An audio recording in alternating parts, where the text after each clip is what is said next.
Good evening and welcome back to 31 Horror Nights. It's October 31st, Halloween, and tonight's movie is VHS Halloween. I said in my weapons video that was the most recent video of the month, and that's because at the time it was. This was a very recent change.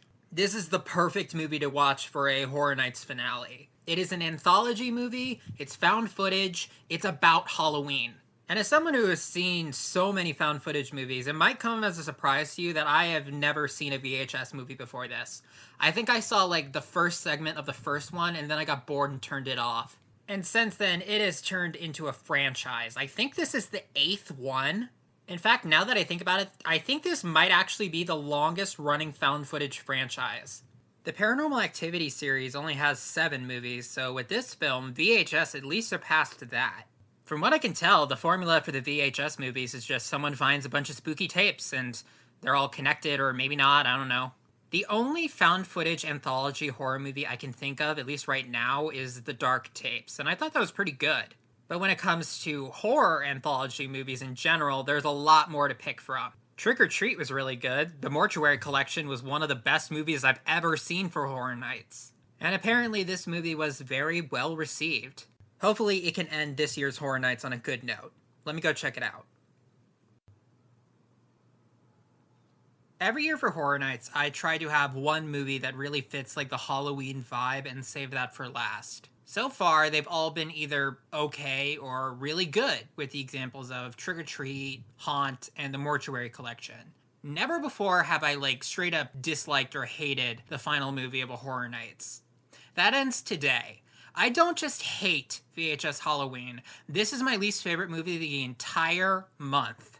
I'm giving this movie a 2 out of 10, and let me make this very clear. If the third story presented out of the 6 in this movie was anything like the other ones, I would have given it a 1. And the 5th story presented, I would have given a 0 to if that had been an entire movie. I would have to invent a new rating low enough to describe how I feel about it. Once again, the critics have failed me. This was very well received by critics. I have no clue why. Most of the segments of VHS Halloween follow, I don't know, I guess you'd call it like the Eli Roth formula, where they introduce you to a bunch of characters. They reveal that those characters are all very annoying / just terrible people even. Then they have them die in a long, drawn-out, annoying, violent sequence. That is a great way to describe 2 of the short films in this movie, Coochie Coo and Fun Size. That would describe 2 more of them, the like overarching interlude movie, Diet Phantasma, and the final one, Home Haunt, except we don't even get to see the annoying people die in those ones. So that's even less satisfying than would be otherwise. Then we get the segment called Kid Print, and I have seen Murders and Real for Horror Nights. That segment was more offensive than both of those movies put together. I am not a horror prude. This is year 9 of Horror Nights? I've seen my fair share of gore and violence in movies, but it's all about the context. But then we get the one normal segment. It's called Utsupra Sic Infra. It was in Spanish for some reason, and while it wasn't particularly good, it was at least normal. It didn't annoy the hell out of me or just straight up make me feel unclean. And you know what? Considering the fact that this short is the odd one out, which almost makes me think that out of all the directors involved, Paco Plaza was the only one who didn't understand the assignment. The tone is nothing like the other ones. And you know what? Good on him. If this is what the VHS movies are all like, I'm glad he made something different. I looked him up. He was the director of the Wreck movies. So yeah, no wonder he's better than this. I read some critic reviews of this, and apparently, like, the mean-spirited nature is not a bug, it's a feature. Well, it's a feature I can't stand. I can't believe I passed up watching Coraline for this movie. That was originally the Halloween movie. I should have stuck with that. I'm probably just gonna watch that on my own time sometime in the next year, and I have no doubt it will be much better than this. So yeah, kind of a sour note to end this year on, but it was bound to happen eventually. I still do enjoy this every year. It's fun to even rant about a bad movie or a movie you hate every now and then. So if you're gonna leave now, happy Halloween, have a safe night. If you're not, let me go into a few more spoilers about the shorts in this movie. The movie that they kept cutting back to for the interludes, Diet Phantasma, isn't even really a story. It's just like testing out a new soda on test subjects that are dressed like they're prisoners. The soda, Diet Phantasma, is made with real poltergeists, and it causes most of the test subjects to die in horrific ways. All the while, the scientists are just yelling at each other the whole time. It is at least implied that they die at the end of it, but we don't actually get to see that happen. And after a whole movie of watching these people be annoying and terrible, I kind of wish I had seen that. Then you get Coochie Coo, which is the first like real segment of the movie. You got these two girls who I guess this is their last Halloween before they go to college, and they're trick-or-treating, and they are just both such losers. They literally steal candy from children on Halloween.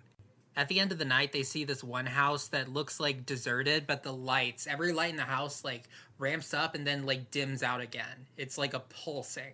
Little kids warned them about a witch that takes people who are too old to be trick-or-treating, so I immediately knew that's the witch's house, and it was. And they get trapped in the house, and then we get a way too long sequence of these two annoying characters that I don't like running around this house, whining and crying and seeing gross stuff. This witch captures people and turns them into giant babies. And by the way, the witch also has these 6 saggy, gross, continuously lactating boobs. Then you get to Paco Plaza's segment, the one in Spanish, which is the only one that's like somewhat okay. It was about a group of teenagers where all but one died on Halloween night at this like abandoned building, and they go back to the crime scene to try to retrace their steps, and they accidentally redo the ritual that was done the first time that led to all the deaths. Again, it's very mid. I don't really have anything positive to say about that, but I don't have that much negative to say about it either, which puts it miles above all the other ones in this movie. Then you got Fun Size, which is probably the most creative one out of all of them. You got these 4 adults, it's after a Halloween party, and they want to get some candy, so they go to a house. And when I saw this bowl of candy, my immediate thought was, if you asked AI to generate Halloween candy, it would look like that. But anyway, the candy is very strange, the labels don't make any sense, it looks like AI. But then you look at the candy itself, and the one that's opened is literally a chocolate penis. It also has a sign that says, take one only, and of course they ignore that, and then a hand reaches out of the bowl and quite literally pulls that guy into the bowl. The other 3 all get sucked in as well, and they're transported to this like Twilight Zone factory where they turn dead bodies into candy, and then there's another really long drawn out sequence where a bunch of characters I don't like scream and whine and cry as they get murdered in increasingly violent and wacky ways. And then we get to the absolute bottom of the barrel, Kid Print. I've seen a few movies that you could call torture porn, like Martyrs and Real.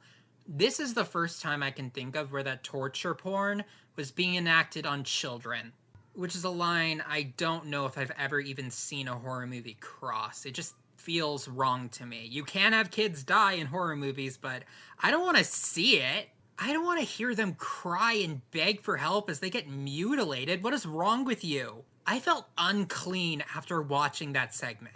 That's when I knew this movie was dead to me. And again, if this is going back to form for the series, as some of the critics say, I'm never watching another VHS movie again. Nope, I'm good. And then we get the one last short, Home Haunt, where this guy is forcing his son to help him make a haunted house every year for Halloween. Well into the kid's teenage years, he grew out of it, he resents the dad for it. But this year, he has to do it because his mom blackmails him into doing it. They don't go into detail, but I don't really want to know about that either. That sounds really bad. The dad and son go to this antique store, and he goes to the back and he finds this old record that says if you play it on Halloween night, it will open up the gates of hell and unleash demons upon the world. He steals that. He says he left money, but I don't even believe that. He steals that record, then he plays it that night, and it causes all of the fake stuff they set up for the haunted house to become real, like real ghosts, real zombies, real witches. And the movie continues its trend of disappointment by not even having the stupid dad die on camera. We just get a bunch of random people dying, including kids. Most of this movie was just violent and gross and mean for the sake of being violent and gross and mean. It's not scary, it's not funny, it's just annoying. If it wasn't for that one Spanish segment, this movie would be irredeemable. There would be nothing to salvage here. So yeah, for the first year, my Horror Night Halloween, I got a trick instead of a treat. But at least now I know I can go on the rest of my life never having any desire to watch another VHS movie. And that's at least something. All right, happy Halloween. Thank you so much for the people who have watched this series. I love doing this every year, and I will see you again at some point, but it definitely will not be tomorrow. Good night.